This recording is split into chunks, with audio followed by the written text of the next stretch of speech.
Welcome to the Fear and Greed Business News Afternoon Report for Friday, the 7th of February 2025. I'm Sean Aylmer.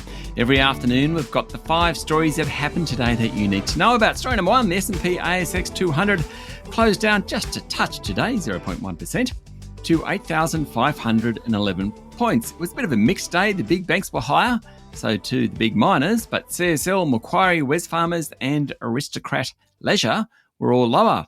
After all the Donald Trump-related headlines, it seemed like a quiet session today. Domino's was the best performer after the group said it will cut 200 stores globally, including 172 in loss-making Japan. Its share price jumped 21%. Collins Foods, owner of KFC, also did well, rising more than 12%. Energy and healthcare stocks were among the worst performers. Transurban and Telstra were also lower.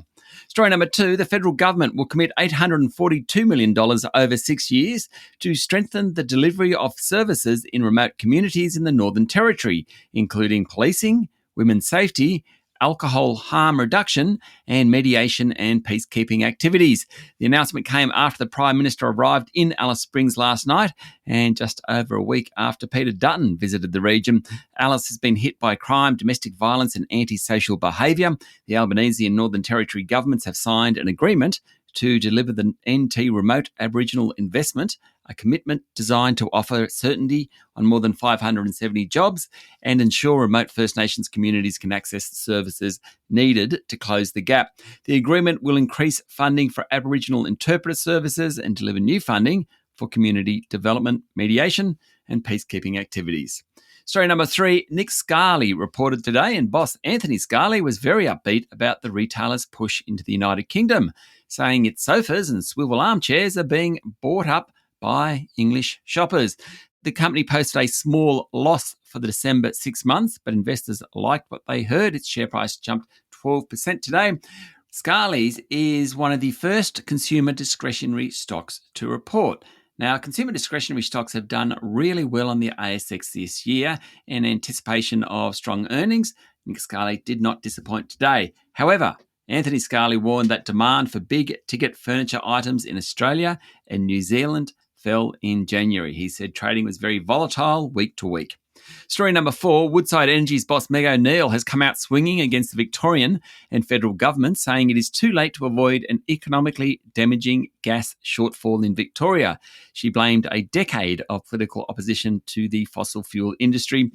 O'Neill believes it is too late to avert a shortfall as developers such as Woodside remain wary of Victoria's sceptical attitude towards the fuel source.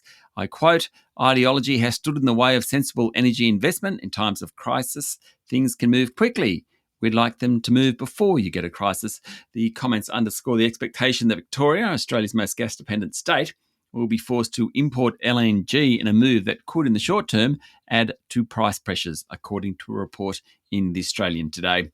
And story number 5, Amazon last night warned investors that it could face capacity constraints in its cloud computing division, despite plans to invest some $100 billion this year, with most of the money going towards data centers, homegrown chips, and other equipment to provide AI services.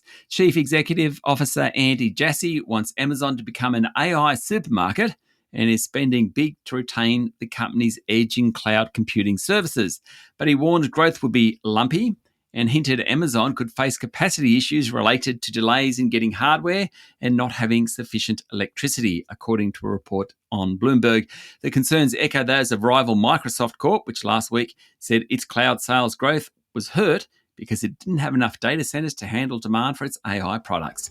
That's it for the afternoon report for Friday, the 7th of February, 2025. Make sure you hit follow on the podcast. We'll be back tomorrow morning with a weekend edition of Fear and Greed Business News. I'm Sean Aylmer. Enjoy your evening.